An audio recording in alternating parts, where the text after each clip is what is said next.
everybody that takes my course, they're like, how do I know when I'm ready for class X? And the place that I'm falling on now, my target, and is that I want to pay more attention to my ability to help others. And I think this is a good test because it kind of takes the focus off of my own goal, like I did class 3, check, I'm ready for class 4. And instead it's like, can I help you in the middle of a class 3 rapid? And if I can, that means I've got a really good skill set in terms of boat control and reading the water or whatever. Can I help you in class 4 water? I'm like, ooh, that's tough. Like class 4 is pretty intense. It's hard to catch that tiny little eddy. But that's the shift I'm trying to make for myself and that I'm teaching. And I like it right now. It's like, what is my capacity to help? If it's super easy for me to help you in class 2, then I'm probably ready to go into class 3.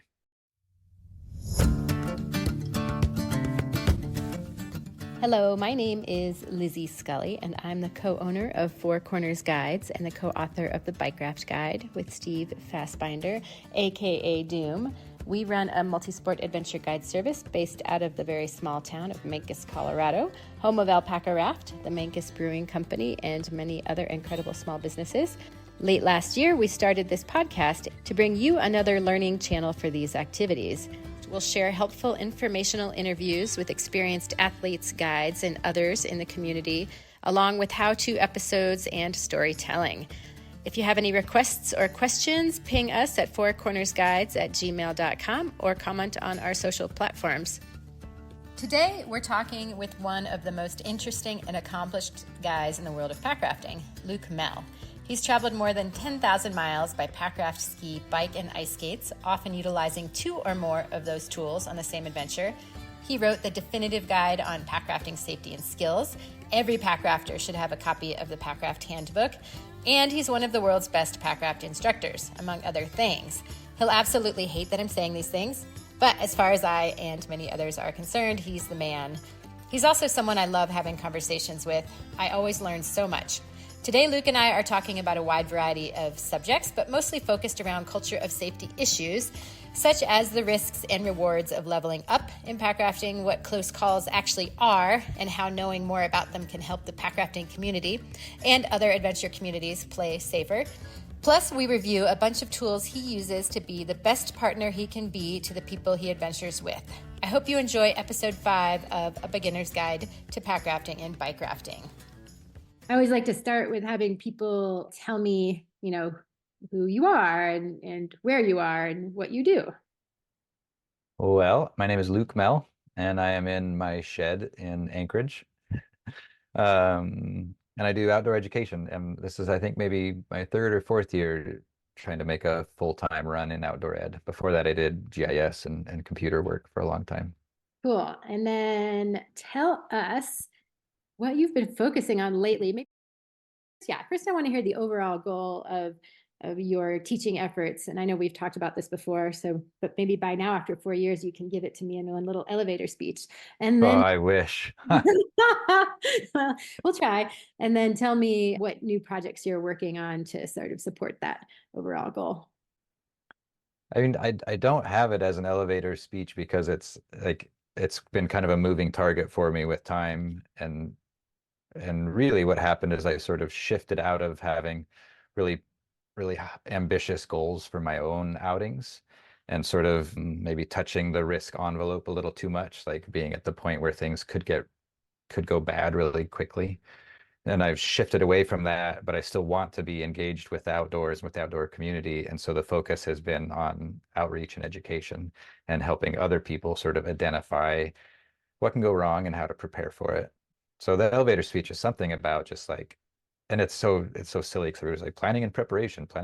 But oh my gosh, like planning and preparation is so effective, and it's totally enabled me to do all these trips that I would not have been able to do otherwise, and allows me to keep coming home safe. So kind of boring, but it's true.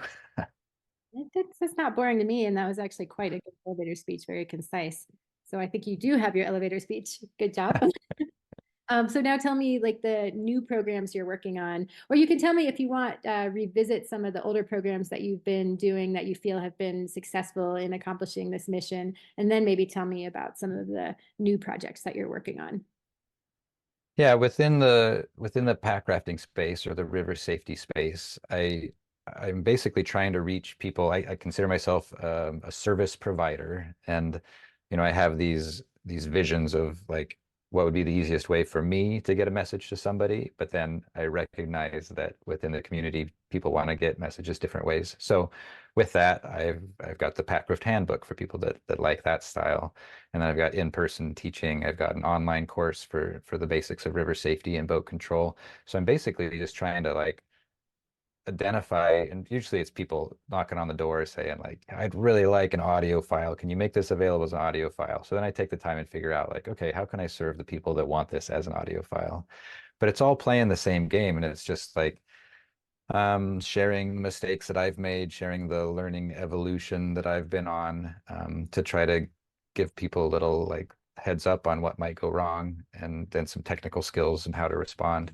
And I'm way more interested in this aspect of it, like the safety and rescue aspect of it, than in like more formal guiding, like taking somebody along on a trip with me. Like I'm much more interested in providing a skill set so that they can go do it on their own, plan it on their own. And that's probably just a reflection of my own background. And like I've always preferred to be able to figure stuff out on my own. I like that process. So you provide people with skills and education and then send them out to figure it out on their own. I hope so. Cool. Well, tell us about some of the new projects you're working on. Within the packrafting world, I mean, I'm mostly at this point, I've got a crazy teaching schedule all summer. That's where most of my demand is for the in-person instruction. And that's a little bit disappointing for me because the like it's repetitive for me, and I'll be in a class and be like, oh, I just said this last weekend, but they don't know that. But that really, I don't have a lot of space for new projects with that, with how much I'll be teaching over the summer. So there's like that. There's like the actual nuts and bolts of how I'm making the business work.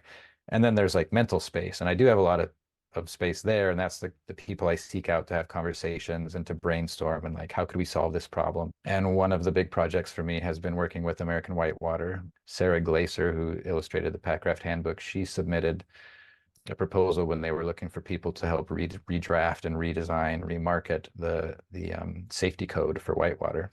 And so she got that and then pulled me in to help kind of be the middle person between American Whitewater and Sarah, just the same role I played with our illustrations in the book. So I've been working with them, and we've got this like 5-point code, and finding the right words for that and creating a checklist. It's been a challenging project. It took like 6 months just to come up with that tiny little code. For folks that aren't familiar, the existing American Whitewater Code is like an 8-page, single space document that nobody reads because it's just hard to process. And so the idea is to modernize that. So that's one project, and then another project is Could you real quick though, what is the applicable to, like the Whitewater Code for the it's so basically it's a relationship between American Whitewater and the Coast Guard that to save lives for recreational paddlers, and that can be any form of recreational paddlers. They are paying a lot of attention to stand-up paddle boards and a lot of attention to inflatable boats because those are the two groups that are getting into a lot of trouble. Oh, But okay. basically, it's just like, is there signage we can put at a put in? Are there hang tags we can put on equipment? Like, what is the message that the average boater needs to hear that will help keep them out of trouble? Oh, how And interesting. yeah, And yeah. when will that be finished? And when will be the Sometime this calendar year. And my approach to that, I don't think this is giving anything away. It's basically, there is this existing 8-page document. It is a very valuable resource. It's had, dozens or more than that of minds going into that and building it over 50 years. So that's a great resource, but it's like, which of those points really matter? And that's basically the bottom line for me, is like, what really matters? And then with the way that my brain works, I want to go to the data. And so I reach out to Charlie Walridge, the guy that maintains the accident database for American Whitewater. And it's like, okay, what are the big killers? Like, what goes wrong? And he knows them. He's like, boom, boom, boom, boom, boom. So it's like, okay, those are the things we need to catch in this messaging. And then, yeah, of course, the conversations I have with him are super. I learn a lot from him too. Like, he's so familiar with everything that's gone wrong in all of the fatalities in the U.S. So huge resource. So that will be really applicable to later what we're going to talk about. So tell me, when I interrupted you, what was the other project that you were going to talk about? The other project, and it's very closely related, is to figure out how we can get better at collecting close calls or near misses. And I think we want to talk about that in more detail later. So we can do that then. But basically, like there's so much free data. That's the way to like people talk about it. It's like it's free data that's just out there that we're missing. And for every 15 or 20 close calls, there's something that's actually an injury or something quite scary. But if we don't get that free data, we're just trying to make decisions based on those worst case outcomes. Oh, interesting. Just tell me briefly about your podcast. I don't know if it has anything to do with packrafting, but it's cool and people might still want to listen to it. It's honestly it's not even mature enough to call a podcast, but I teach a wilderness risk management and trip planning course in February, and part of that course involves having some guest speakers come in. They call it the expert series, and they're the hot shots. So we record those conversations. Some participants in the course asked for audio files of those recordings so they could listen to them on the drive, blah, blah, blah. And then I just figured out that the easiest way to do that was to put it up as a podcast. So there's a whopping 3 episodes in there right now. But it's like those are conversations I've wanted to revisit. They're about decision-making tools. They're about stress continuum. I talked with this guy who has this amazing story about going from being a rodeo clown to a Denali Ranger. And it's kind of the same role, it's saving lives. It's like protecting cowboys and then protecting climbers. And I'm not going to sit down and watch that on YouTube for an hour, but I'll totally listen to that like while I'm driving to the trailhead. So I will need to hear from people that it's meaningful content before I put much energy into it. Right now, it's just sort of a placeholder. It was easy to set up and quality is just okay, but the content I think is really good. I'm learning a lot from those conversations. Well, I will put a link to it in the show notes for this podcast so people can check it out if they want to. Cool. Okay, so let's dive in. So for most of this interview, I'd like to focus on something that you brought up in one of our emails, but also in meeting discussions we've had with the American Packrafting Association's Safety and Education Committee, on which we both serve. And I'd specifically like to address close calls in packrafting. And I want to ask you later about all the different kinds of close calls. But one thing that keeps coming up for in terms of the American Packrafting Association and the Packraft Roundup, and something I also see with clients who are signing up for our courses, is that people are leveling up, perhaps when they shouldn't be, because maybe they don't fully understand their abilities, or because they perceive that the group they are going with at the Roundup has sufficient experience to help them help them if they get in over their heads. Why do people level up? And what are some of the problems with leveling up? Yeah, I think these are all going to be hard questions, because it's such a personal thing. Like we each individually, well, not everybody, but like I'm super goal oriented. I really like whether it's a summit or whether it's some other target. Like that's part of my reward is like setting a goal and getting there. And leveling up is like, I want to be a class 3 boater. And you hit class 3 and you check that box and you're like, okay, I must be ready for class 4. And so that's just a kind of a natural mindset to fall into that can get us into trouble. So there's that aspect of leveling up. And then there's also something I think that's like what are we told from media is normal. And I think about this a little bit more. I'm coming off of the winter season, and so my brain is a little bit more in snow space than river space still. But I think about this for backcountry skiing and avalanche terrain. And what I see from the movies and from Instagram is that backcountry skiing equals like steep spines in Valdez, Alaska. And it kind of pisses me off because backcountry skiing can also be like roly-poly forested hills that are always below the angle that avalanches slide, right? And that's kind of lost in media. And so I'm bringing that up in the river world as well, and I'm just as guilty with this with my like show up and blow up videos where it's like packrafting is hucking a 20-foot waterfall. It's like, yes, but packrafting is also like going out with your kids on a lake and having like hot dogs on the beach. So So there's the internal part, like setting goals, and then there's the external part, which is like, what are our peers, or what is the media that we're watching, consuming? What is it telling us um, that this sport is? Or like, you have to be a class 4 paddler to be like legitimate or something. It's like, well, says who? So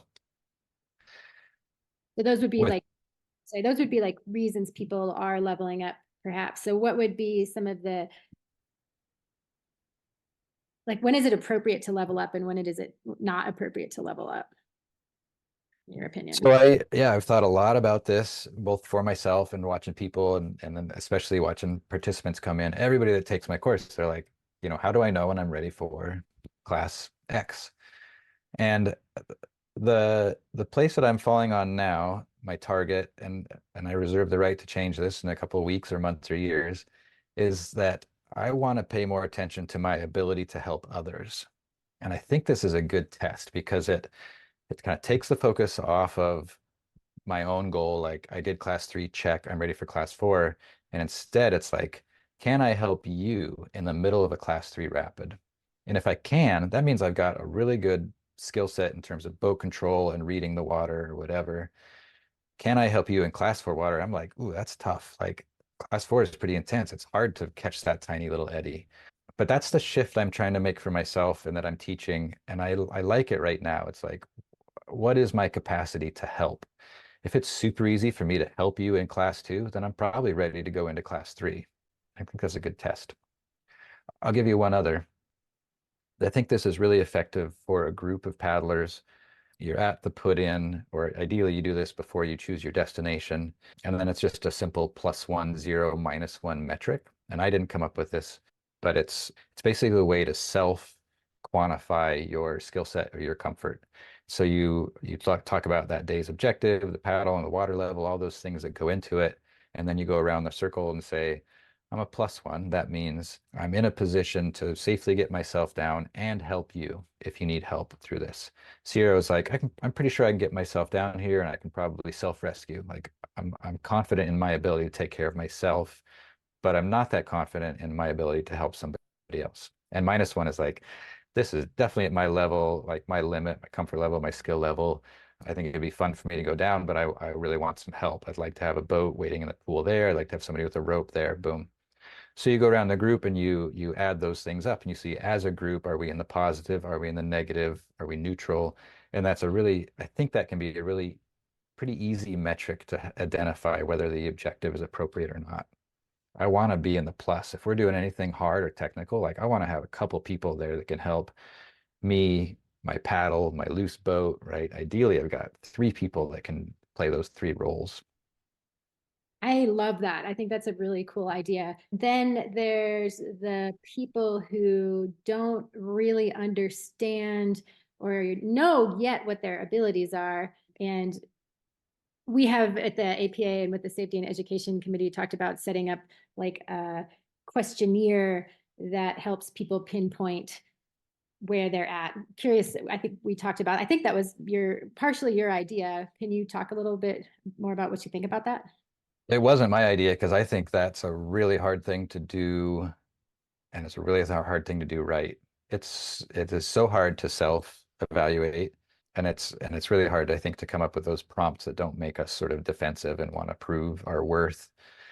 So, gosh, do I have a solution for you on that one? I don't know.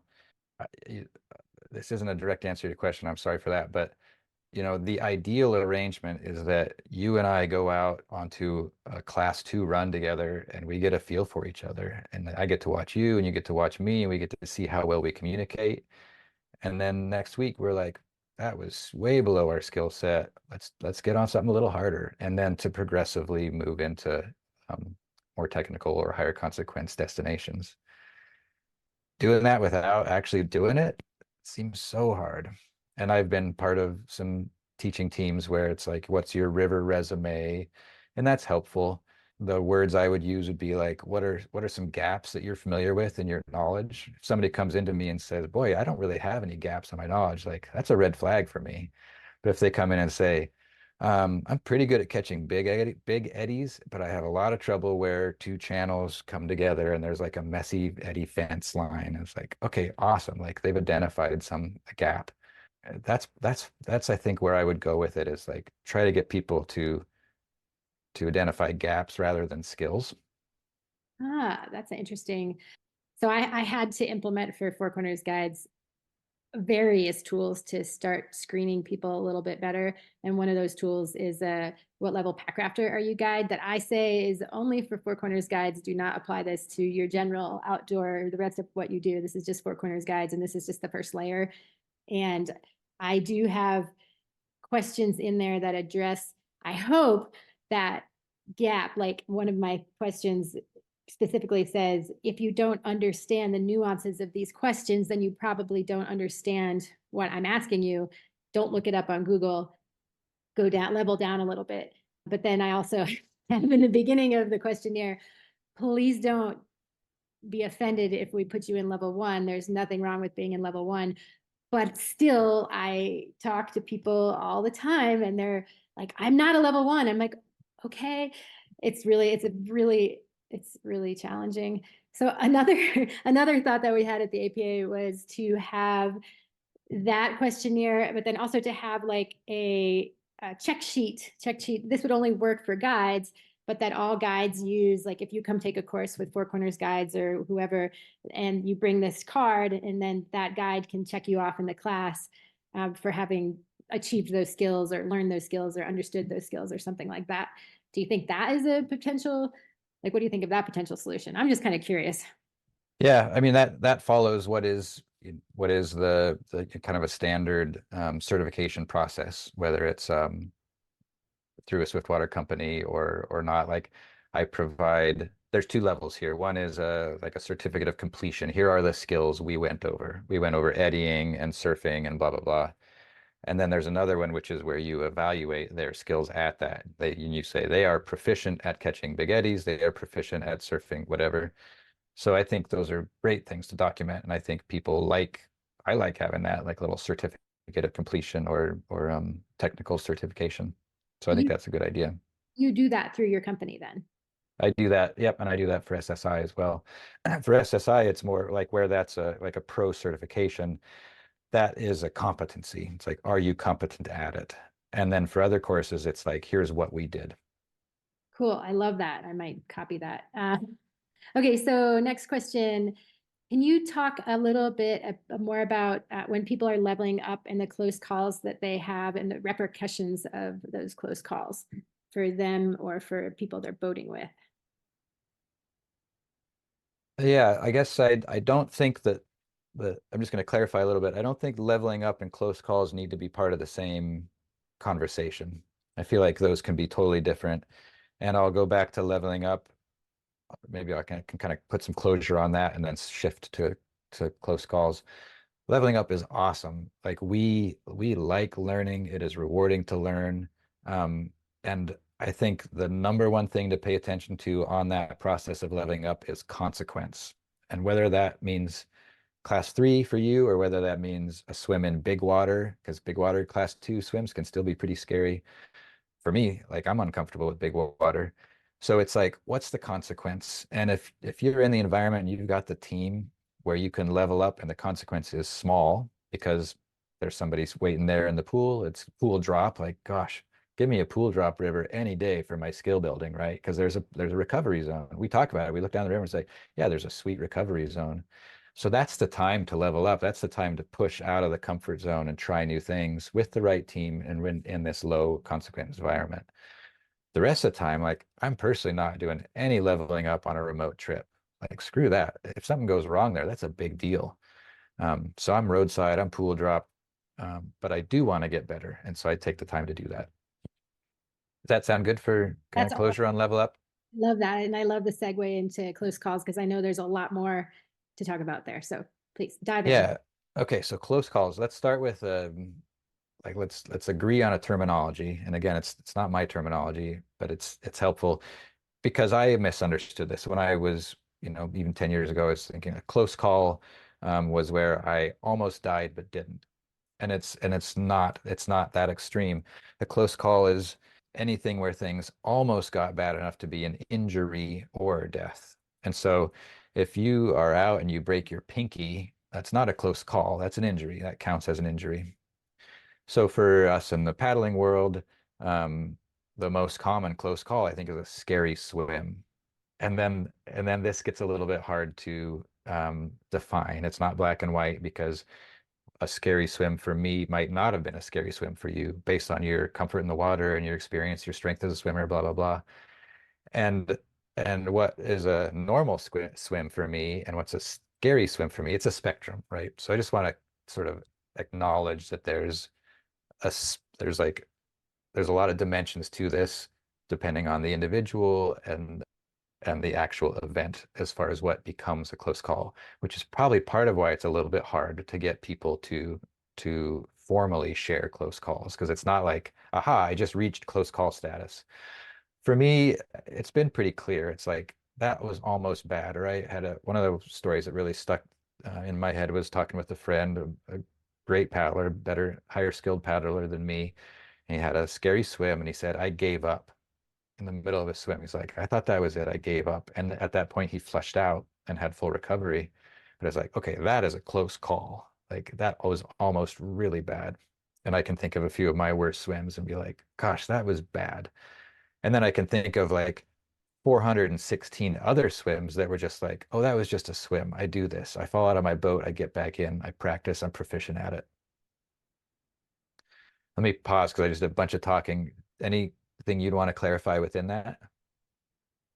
No, I just reiterate that close calls are difficult to categorize because it's going to be different for every person depending on what level they're at, how they feel on a given day, what river they're on, how much fear they have, what happens in their personal life. So, Totally. What they had for breakfast, like that can totally like, did I skip breakfast because blah blah blah. Yeah, so it is subjective, right? This is very human. Okay, so that's with that as a definition, let's go into why we think it's so important. This is really well documented in like the manufacturing sector. We're like putting cars and trucks together. There's a ton of close calls in the workspace. And basically what the safety science folks recognize is that there's this zone of safety drift, and it's a function of management and culture, if it's a culture of safety or not, and complacency, and it can be really easy to drift toward that incident where somebody gets injured or worse. What we want to do, and what honestly what Packraft community is doing better than almost any other group that I'm aware of, except for maybe the Avalanche community, is safety drift in the opposite direction, where we have this baseline target in mind, which is like no fatalities, even though we bring in a bunch of new paddlers each year. And we're trying to drift that way by really embracing and fostering this culture of safety. And a huge way to do that is to share these incidents where things almost went wrong. And I can give you a great short example where the little hardware that used to come with deck bags on various boats, both Alpaca, Cocopelli, I don't know about the other brands, and they had the little non-locking gates on them. And I thought, gosh, these non-locking gates, like that's weird. Like I know from my fundamentals of river safety that I'm not supposed to have any non-locking hardware. Sure seems like this is going to get somebody in trouble. And then I don't hear anything about it. Don't hear anything about it. Okay, maybe it's not that big of a deal. And then I have a conversation with somebody who may or may not want to be unnamed. I don't know how you're feeling about this. fine, it happens.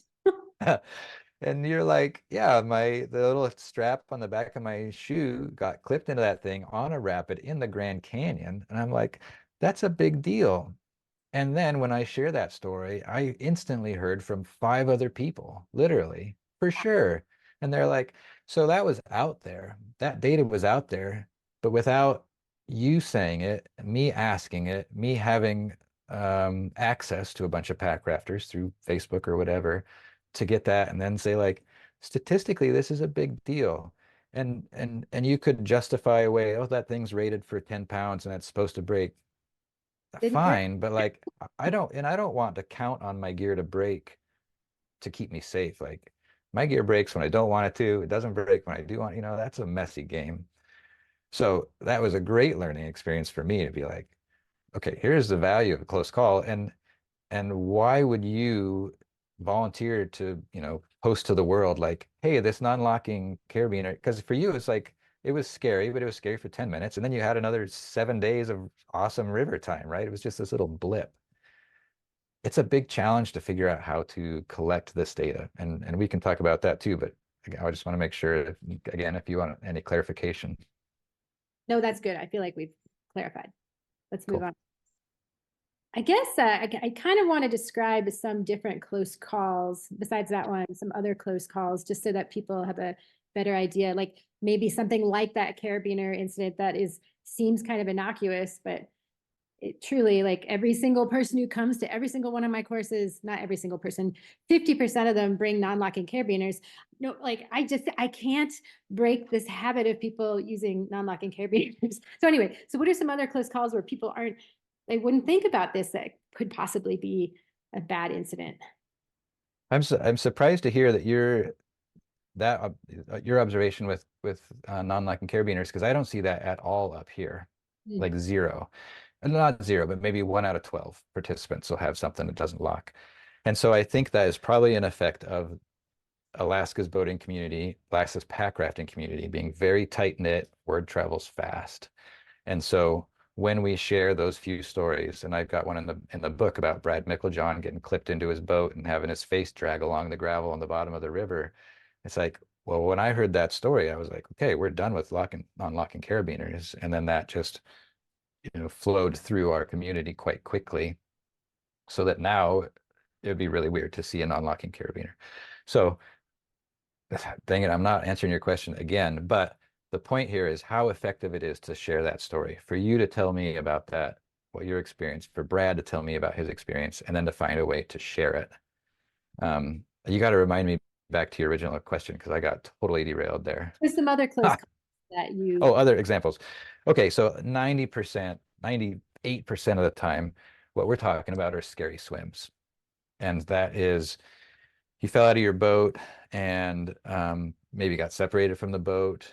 If it's continuous rapids, I'm way more concerned about consequence on a continuous rapid than I am on pool drop. Just in case people aren't familiar with pool drop, it's like a discrete rapid. It's steep and short, and then you're in a pool, hence the name pool drop, pool drop. Continuous would be like if I'm on a continuous class 3, it's a couple miles long. I'm a lot more worried about that than a pool drop class 4 in terms of consequence. So a lot of people, myself included, have gone on some long swims where it just takes a lot of time to get in the boat. You are strongest on your first attempt to climb back into your boat, and then each attempt after that, you get weaker. There was a fatality in Alaska, it's probably 8 years ago now, and the guy tried to get back his boat 3 times, and he was super accomplished. He was a class 4 boater, trained, good team, but he's in ice cold glacial water. He's wearing the suit. He's got all the equipment. But even so, just that fight of getting banged around, trying to get in the boat, banged around, trying to get in the boat, and you just get exhausted. And so if that doesn't end up well, then it's a close call or an injury or a fatality. That's mostly what we're worried about, I think, are the scary swims. And I think of that, I just gave you the example of like a long one. There's also the scary swim that is getting stuck in a hole and recirculating. I think that's way less common statistically, but that might be a bias based on my geography and my group of friends. Okay, no, thank you for that. So what do you think? I mean, you've talked about a little bit about this, but maybe in terms of planning and partnership and other things like that, what are some good ways to avoid close calls, to address close calls? I think they're gonna happen, even if we choose all of the right objectives and the right partners. We can't we can't guarantee a safe experience on a river. We don't have control. And formally in risk management conversations, we're talking about objective hazards, environmental hazards. It's all the stuff we have no control over. Temperature of the water, the volume, the speed, the water level, the rock in the river, the wood in the rent, or the wood around the corner. First thing I do in my Swiftwater classes, we're all doing our meet and greet at the start, and is like, I cannot guarantee a safe um, experience for you this weekend. It's like let's get real right away. It's like I am doing my best to protect each of these sites. I talk about how we will make you less exposed, what we're going to do to reduce your exposure to make you less vulnerable, but I can't guarantee safety. Like, no way. We're outside. We're on moving water. So close calls are part of the game. And the best ways to reduce the odds of those close calls are to be with some awesome partners that are trained and are really good at communicating and talking risk and are really comfortable portaging when that's the right decision to do. And then choosing objectives that are appropriate for your skill set and for your group that day and for the water level that day. And then I'd go back to what we already talked about, where um, I'm going to push more when I have those low consequence learning environments, and I'm going to push less when I have the higher consequence environments. So those are all best practices to avoid those unexpected swims. But even with that, like, the best of us are gonna mess up and lose a boat and have a scary swim now and then because you're on water. Okay, good point. So can you, I want to talk about something that I heard you talk about in that podcast. I'm sorry, I forget the name of the podcast. What was the podcast that you and Sarah did? What was the name? And I'll link to it. Humans outside. That was a great podcast. You talked about, and I hadn't considered this, and I'm kind of shocked because I've been a climber for 25 years, and I like, how can I be the best partner? I've always looked Hmm. at people, how can they be a good partner? Right? How can I, what are the ways like that I can learn to be the best partner that I can be? Yeah. Well, I'm still on this path as well. So when I figure it out, I'll send you an email with all the secrets. Gosh.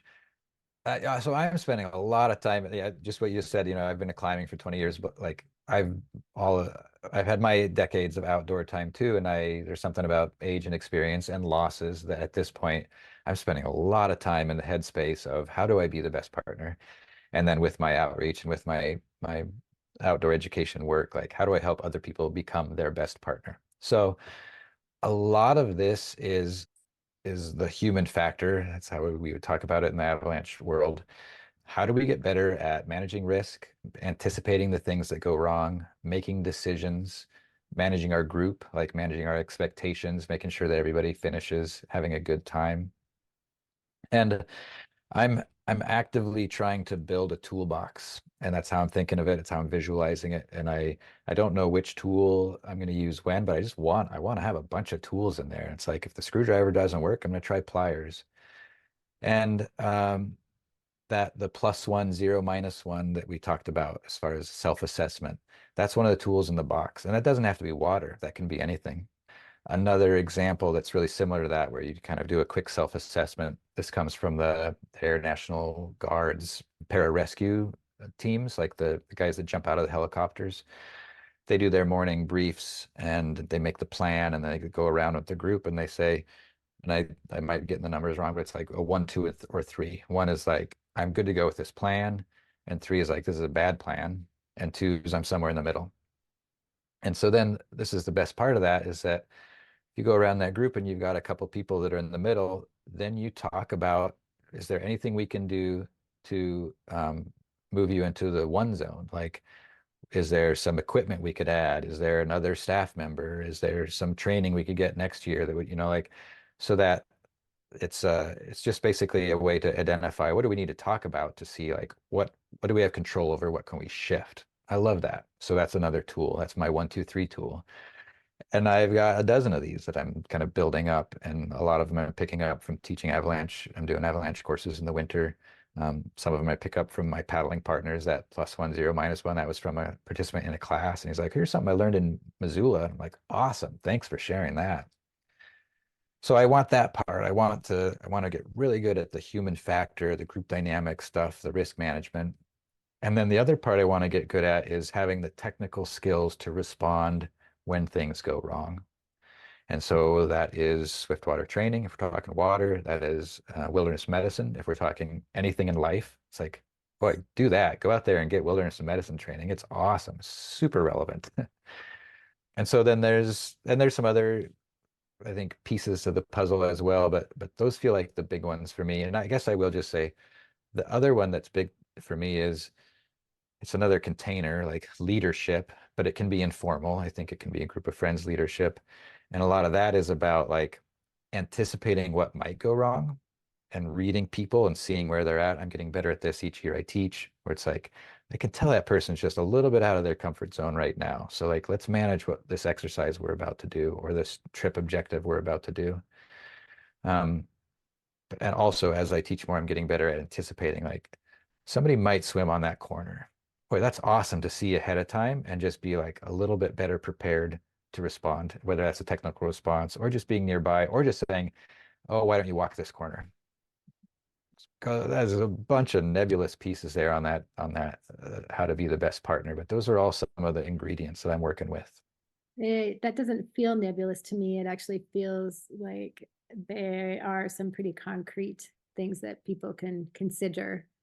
And again, like I said before we started recording the interview, I feel like there is when I started being an adventurer in my 20s, I did take a couple courses, like I said, in college, but then I just sort of dove in, didn't have podcasts, didn't have a Luc Mehl, maybe I did get lucky and had some good mentors, but there is a lot more good information out there. And there's lots of different ways that people can get that information. And if you're purveying that information, like what you just gave me is very concrete, I think. And by purveying that, I think that's very helpful. Does that make sense? Yeah, and I'm glad to hear that because a lot of the work I've done is reading books or reading academic journal articles or whatever. And I'm like, I just want the action item. Just tell me what to do. And instead I'm learning about like game theory and all this stuff that's like it's probably interesting, but and so that's why I'm really focusing on this toolbox. That's what I bring into my risk management plans, what I bring into my avalanche courses is like here are 8, and I'm just going to keep growing it. And eventually I'll recognize, oh, I don't use that one, or I use this one a lot. And, but I want like these action items, like +1, 0, -1. I can do that. Like, boom, I'm going to start doing it. And I have, and it's been awesome. I do want to throw in now that I've made this great point about, or this argument for training. The counter argument to everything we've said, like the resources that you have access to now, right? The podcast, the friends, the mentors, we can fall into a trap. And I think this is partly what is marketed to us from the outdoor industry of thinking that equipment and training are enough to be prepared. But what's missing from that is experience. And I just had a conversation with a friend at lunch yesterday, and that's why this is fresh in my brain. He's like, people aren't putting enough weight on experience. So on his behalf, I want to add that in here too, which is that it is really helpful to have swiftwater rescue training and to have a woofer. And it's really helpful to have 20 years of experience seeing what goes wrong and responding, and recognizing what's a big deal, what's a little deal. And it's really hard to get that experience if you can only get out every other Saturday. So there's something here too where you want to sort of identify, I guess it's a self-assessment, like where am I at in terms of this formal education? Where am I at in terms of my equipment, and where am I at in terms of my experience, and using all of those things to choose those right objectives. And I'd like to add, maybe it's hard, I think, when we're younger. I did not do this in my 20s, but with packrafting, I started in my 40s, and I am okay with taking it really slow because I don't want to leave my husband without a wife, because I don't want to I don't want to die before my mom, that sort of thing. So I know it's really, really hard for people, but it is okay, I think, to take it slow. And I would love for you to solve this problem, and then you can email me It is so hard to care until you lose somebody, right?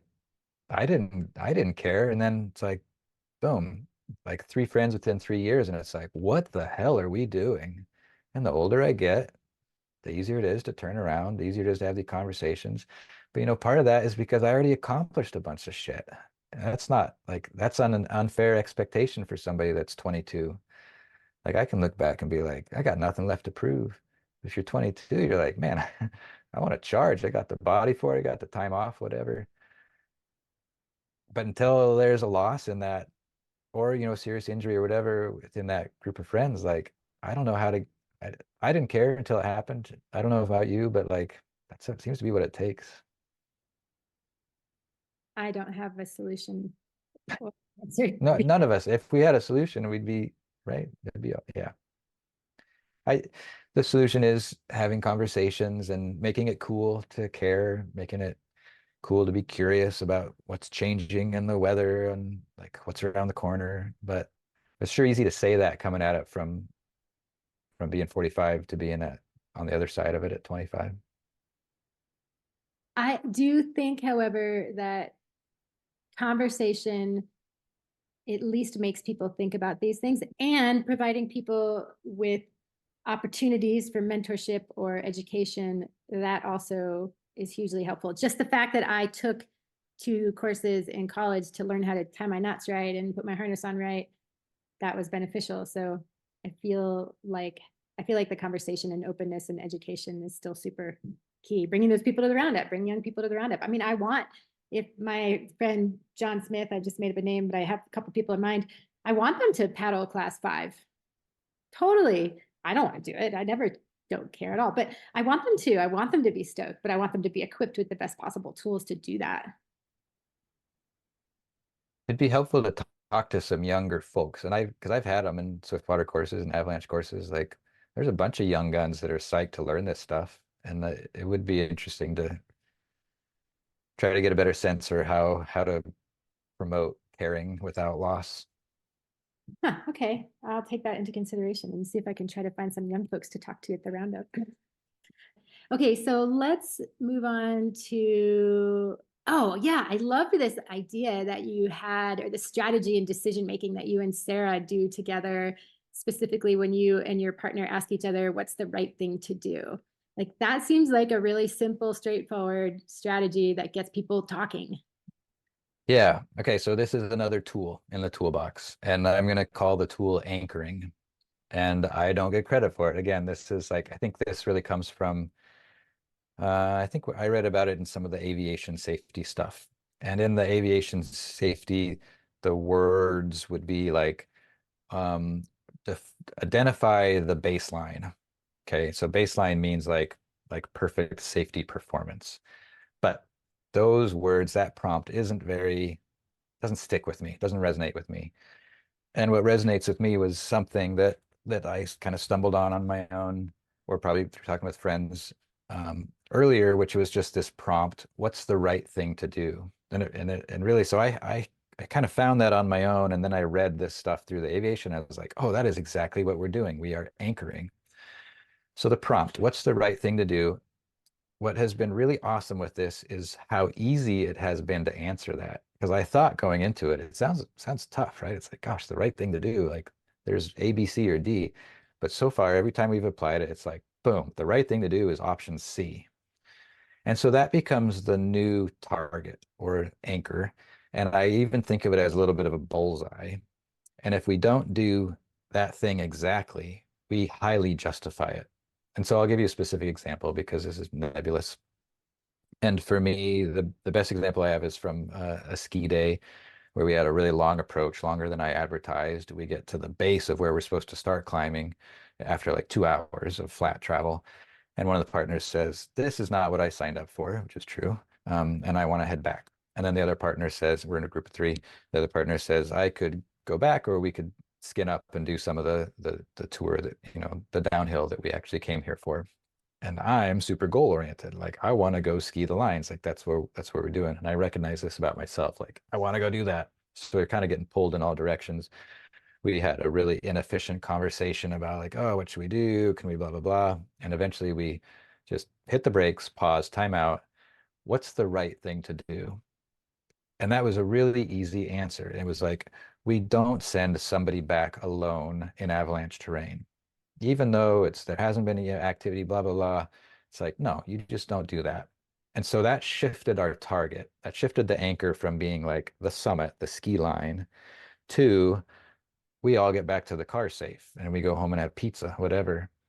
And so then with that new target, that's the bullseye. And we think, okay, if we can't um like is there a way to send that to let that person go down on their own? Like, do we have two-way radios? Is there another group they could meet up with? Could they hang out down here with a bunch of puffies on a sleeping pad and wait for us to skin a couple laps, whatever? So we tried to justify that and we couldn't. We didn't have the right equipment for any of those. So we stuck to that bullseye, which was that we all just packed up and went back down. And it was not a big deal. Um, the most valuable thing from the experience was that it was like, okay, that was easy to identify and it was not a big deal to turn around. So that's that concept of anchoring and using that prompt of what's the right thing to do. Cool. I love that. That's really, I don't know, that's fun. I feel like that of all the different tools you're talking about, different things might stick with different people. But even if one of those Yeah. tools sticks with one person, that's great because that person then has another tool to work with. So I have a question from APA board member Patrick Doe. He says, what would you like to see the community do more or better in regards to the culture of safety? As today, there's a lot of awareness, but connecting that to culture and practice hasn't seemed to have progressed. I would like to know what Patrick sees where he's saying that he doesn't feel like it's progressed, or maybe he'd probably say not progressing as well as it could be or something. From my perspective, we're crushing it. And it's like it's a time for everybody to pat themselves on the back and say like, you know what? Like we are doing a really good job of sponsoring this culture of safety. And it's true. And it's not just like I got brought down to Colorado last year for the National Association of State Law Boat Administrators, right? Blah, whatever that is. And they're like, how did you guys figure out how to get everybody to start wearing helmets in whitewater? They're like, we can't figure out how to do this. And literally, that's the conversation. So they sought out the Packraft community because they see that success. And I see that success. I go to people that come to the courses or I go to the put in at our local rivers. I'm not seeing the non-locking carabiners. Everybody's wearing good gear. Like it's awesome. And I think, of course, it could be better, but I also think it's important that we like congratulate ourselves on the success that we've had as a community internationally. It is awesome. Okay. With that said, what could we do better? And I want to do better, of course. Um, the close calls part is huge. I think it's not low hanging fruit, but it's like that's the biggest bang. That's the most reward we can get once we figure it out. And it has been hard to figure out. I worked with American Whitewater and had them add close calls to their accident database. This was a big deal. There was a lot of pushback, and they did it eventually. And I think since then, like two people, and not just for pack rafting, but like for all paddle sports, they've had like two submissions of close calls. So it doesn't catch. It's so hard to get this information. And so one of my little side projects now has been how do we do it? How do we incentivize close calls? And I had to talk with some Coast Guard folks and like here and there and just trying to figure out like what can we do with alpaca? Like can we do a gear giveaway each year? And I'm still working on that and I'll have something rolled out in for this year's culture of safety push. Um, but that's what screams at me. It's like let's figure out what we're missing because it's like the non-locking carabiner. Like what's happening out there that we aren't hearing because it wasn't the two fatalities that we had last year. The fact that there were only two fatalities, like that's a win. We've done really well at that with this rapidly growing user base. And then if I wanted to add something to the list, it would probably be something about like what you've talked about. When is it appropriate to level up and choosing the appropriate destination? and really trying to figure out like, how do we get out of the mindset of like class 3 check, like check the box. Okay, I'm ready for class 4. It's not quite that simple. And I think within packrafting community, especially because our whitewater boats are so capable, are so stable, it's really easy to see that progression as linear without recognizing the value of chilling out and getting really good at some of those like small eddy catching maneuvers and peeling out and that stuff. So I love how you brought it back to the beginning of the conversation. Thank you. Is there anything, because it's been almost an hour, or it's been an hour, wow. I don't want to take up that much more of your time. Is there anything I'm not asking you that you want to share with me about anything you're doing, or just anything in general that I haven't asked you? Boy, not, I really don't have anything. I'm excited that we spent so much time talking about close calls, and everything else has felt really relevant too. So it's all fitting under that same objective for me. Excellent. One last thing, is there any possibility that I can pay you to reprint that section on Brad Micklejohn using non-locking carabiners being dragged on the floor of the river? Because I would really like to figure out a way to get people to stop bringing non-locking carabiners on our trips. Yeah, I think it's one of the little inserts in the book somewhere. And so it would just be like, you could just Xerox it, like, boom, if that's what you mean to. I'd like to just take it and put it on the blog and say, this is from Luc Mehl's book. This is why I don't want you to bring non-locking carabiners. Read this and like do a lot, like share it and put it on Instagram and like try to get people talking about this. Maybe I should share my own story too on Instagram, because it was like, it could have been really bad. Yeah, maybe we can, maybe let's try to coordinate on both of those things so basically this is more information they need, but like I wanted to find a way to like get funded to create this close call submission process. And I wanted to do that because I was trying to justify in that if we can figure out how to incentivize people to do close calls, like the climbing industry wants this, the boating, like everybody wants this, and it's a problem nobody's solved. And so that's why I went to the Coast Guard. It's like, do you want to fund basically a study? Like, let's try 3 different ways to collect close calls and see what works, blah, blah, blah. And I just didn't get any traction with it, and it was hard to figure out. And so what's going to happen is I'm just going to create a form, and we'll see, what it's like, but it'll be easy. It won't cost anything. And that's going to be my push for this year's culture of safety, is to just try to get people submitting close calls. And so that would be a great time for you to share yours and for me to make that excerpt from the book. And I think what I would do is maybe just like, I have the PDF version of the book, and maybe I can just find that part and crop it out. That would be the easiest way for me to access it. Okay, yeah, that sounds great. And then maybe, if depending on your questions, we can just include some of them in this big survey that we're going to do.